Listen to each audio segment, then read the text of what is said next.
印海军一直在寻找第三艘航母，只因跳不出中国的手掌心。印度究竟是否需要更多的航空母舰呢？敬请关注本节目，了解详情。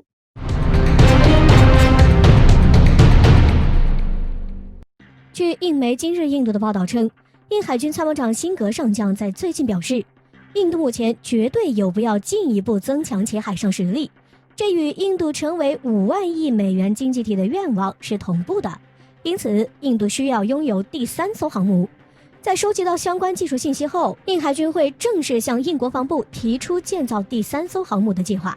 但是在印度每年1度的海军日上，这一计划遭到了驳回。印国防部发言人表示，印度花巨资建造的核动力航母根本不会发挥作用，还不如把项目资金用于建造更先进的潜艇，或用于建造陆军和空军。他还认为，航空母舰在现代战争中很容易就会沉没，对一场战役的胜负也不会起到多大作用，而潜艇正是印度海军发展的正确方向。因此，印海军一直在寻找第3艘航母，可能将不会有了。那么，印度究竟是否需要更多的航空母舰呢？分析认为，印海军目前只有1艘航空母舰在印度海军服役，而国产维克兰特号航空母舰正在建造之中。如果还有另外1艘核动力航空母舰的话，印海军就可以保证在任何时候都有2艘航空母舰在海上部署，这将极大地增强印度在印度洋的话语权。显然，第3艘航母对印度来说是尤为关键的。此外，印海军目前正在服役的航空母舰寿命只剩下10年左右，到时候印度将只有1艘航母。如果维克兰特号的建造再出现什么意外的话，那将根本不具备与对手抗争的实力。因此，即便是耗资巨大，对于印度来说，第3艘航母也是一个必选项。就目前来看，印度国防部不愿建造1艘核动力航母，与其高昂的成本有着很大关系。印度已经在国产航母维克兰特号上投资了100多亿美元，而且它仅仅是1艘常规动力航母，而核动力航母肯定会更贵。当下的印度实在是拿不出这个钱了。而印海军目前之所以会这么着急地找寻第3艘航母，尼泊尔学者比姆认为，这主要是印度的航母技术曾领先中国60年，但中国仅只用10年的时间就反超了，这让印度急疯了。现在的一切如中国所愿，印度跳不出中国的手掌心。值得一提的是，现在不仅是这位尼泊尔学者不看好印度海军，就连本国的网友对印度海军都持有怀疑态度，认为印度不需要第3艘航空母舰，需要的是多关注我们的农民和在工厂做工的工人们。如果没有他们，即使建造再多的航空母舰或者潜艇，最后还是会被中国击沉。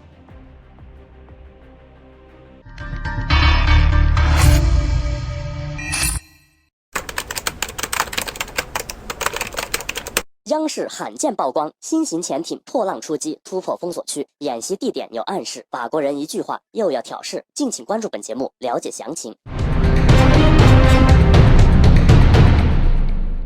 据多维新闻最新报道，日前，中国央视军事频道公布了一段中国海军某潜艇支队一艘新型潜艇的有关画面。根据画面显示，中国海军一艘新型潜艇挺进陌生海域，与新型驱逐舰、反潜直升机和轻型护卫舰完成突破反潜封锁区等实战化训练科目。单看这一实战化演练，或许并不能了解中国潜艇破浪出击、突破反潜封锁区的意义。我们知道，美军一直意图用岛链封锁来达到阻止中国走向深水、遏制中国发展的目的。因此，突破岛链的封锁对于中国而言意义重大。不过，看到这里，也许有人会表示疑惑：既然中国一向奉行和平发展的战略，为何还要不遗余力地突破岛链？这是中国的发展战略没错，但是我们不能保证世界上每一个国家都配合中国。万一我们被压制在第一岛链里，美军就可以从防区外随意发射中程导弹，这将让我们在战时处于十分被动的地位。那么，我军进行类似的演练就显得十分必要。从央视罕见公布的信息来看，视频画面只用了简单几句话进行描述。另外，对于该潜艇的具体型号以及性能并未公布。在中国人的一贯认知里，官方媒体公布的消息字越少事越大。另外，从演习地点也似乎暗示中国潜艇已经有能力突破反潜封锁区，而法国媒体的反应似乎更加验证了这一点。据悉，法国海军新闻网站日前报道称，未来10年各国海军实力的排名将有可能发生重大变化，到2030年，中国海军的潜艇可能比美国多出10艘，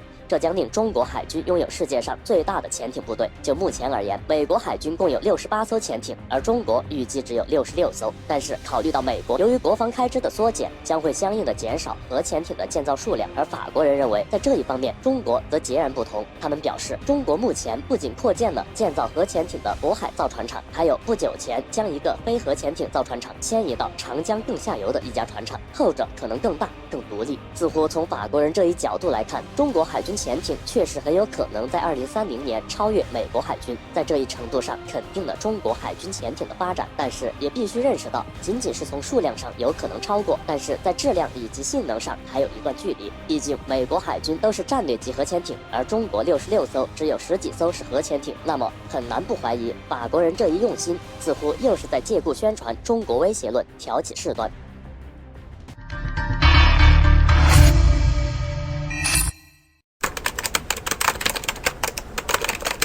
中巴军演意味浓厚，美媒关注到一个细节：中国参演战机为历年最好，中国认真了。敬请关注本节目，了解详情。在中国防长访问巴基斯坦后，中国军机于近日飞往巴基斯坦举行中巴空军联合训练。消息显示，这是中巴空军第9次举行雄鹰系列联合训练，首次雄鹰系列联合训练始于2011年3月。当时在巴基斯坦境内举行，可以说这是一场早已有计划的军演。但是在外界看来，中巴这场军演似乎意图不一般。其中，印度认为中巴这次空军联合演习目标直指印度。据印度方面的消息称，此次演习正在巴基斯坦南部干旱地区的布霍拉里空军基地进行。该基地距离印巴边境地区不到200千米。另外，该次演习将持续到12月下旬。演习过程中展示多种军用飞机。分析人士指出，考虑到印美两国最近签署的情报协议以及边境发生的军事冲突，此次演习的时间和地点有了更多的针对意味。而美国人则关注到了此次中巴联合军演中的一个小细节。据美国军事观察杂志最新报道称，中国已经派遣了歼 11B 重型空优战斗机及其新型歼 10C 多用途战斗机前往巴基斯坦，而美媒的关注点就落在了这2架战斗机上。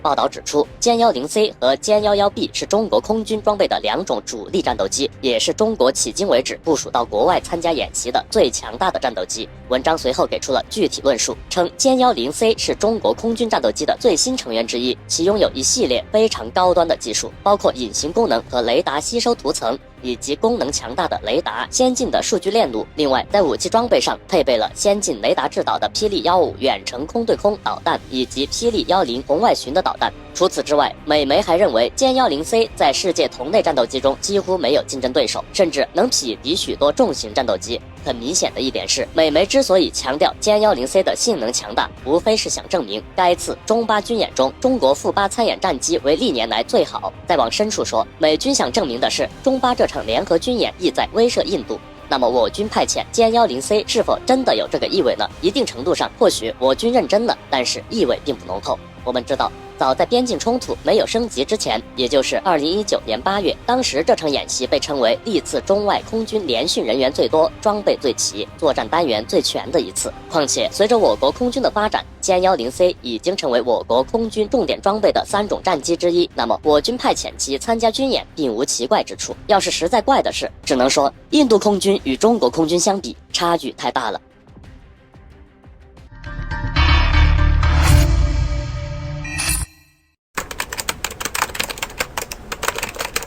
最新强烈信号，美国做出一个出人意料的决定，温和对待中国发展。为何说这对于中国而言是个更大的挑战？敬请关注本节目，了解详情。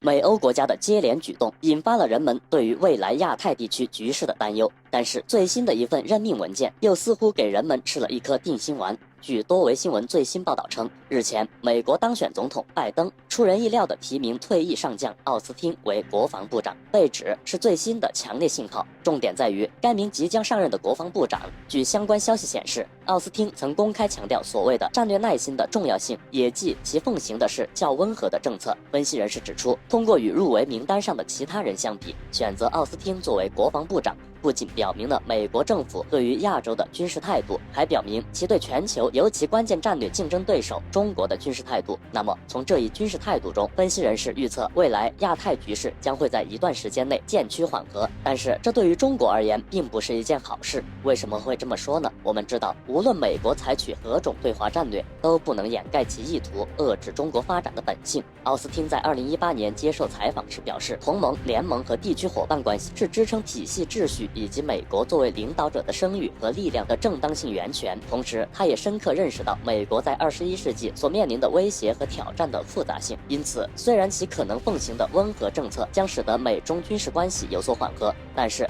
这同样也表明，未来美国将努力组建一个更大和更持久的联盟，以遏制中国的发展。这对于中国而言将是一个巨大的挑战。虽然中国目前的发展成果十分喜人，前不久，国际货币基金组织发布一组预测数据，称2020年全球经济将萎缩4.4%，而中国的经济实际增长1.9%。纵向比较来看，中国经济确实取得了一定的成就，但是横向比较来看，中国与美国之间仍存在较大的差距。据资料显示，2035年中国人均 GDP 才能达到中等发达国家水平。从目前的人均 GDP 来看，美国仍然是中国的6.5倍。另外，在军事上，有人预测称中国将在本世纪30年代左右与美国持平，在21世纪中叶彻底超过美国。而说明这些例子并不是要证明中国与美国还有多少差距，而是想证明目前的中国正处于发展上升的关键时期。因此，外部的封锁压制对于中国的发展而言并不是一件好事。